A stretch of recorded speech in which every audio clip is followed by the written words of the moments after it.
Amerika Serikat dan Inggris kembali melancarkan serangan udara ke wilayah Yaman untuk menyasar Houthi. Meski telah diserang berkali-kali, Houthi menyebut bahwa gempuran kedua negara itu justru membuat mereka semakin kuat. Dikutip dari Tribun News, hal tersebut diungkapkan dalam sebuah pernyataan yang diposting di akun Al-Houthi di X pada Selasa 23 Januari 2024 pagi.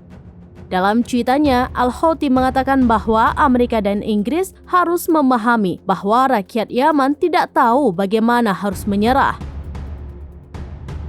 Sebab menurutnya, serangan Amerika Serikat Inggris hanya akan membuat rakyat Yaman semakin kuat. Al-Houthi pun menyebut bahwa rakyat Yaman telah bertekad untuk menghadapi Amerika Serikat Inggris yang dianggap sebagai agresor terhadap negaranya.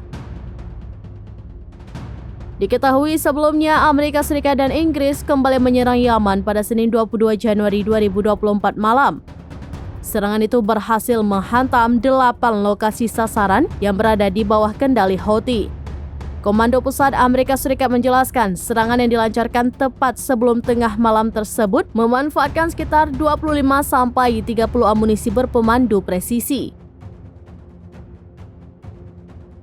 Mereka juga meluncurkan rudal serangan darat Tomahawk dan aset senjata lainnya. Komando Pusat Amerika Serikat juga menambahkan di antara beberapa sasaran yang ditargetkan, mereka berhasil menyerang situs penyimpanan bawah tanah Houthi.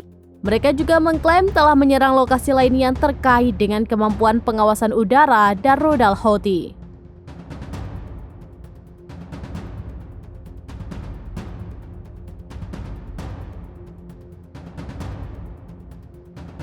Download Tribun X sekarang, menghadirkan lokal menjadi Indonesia.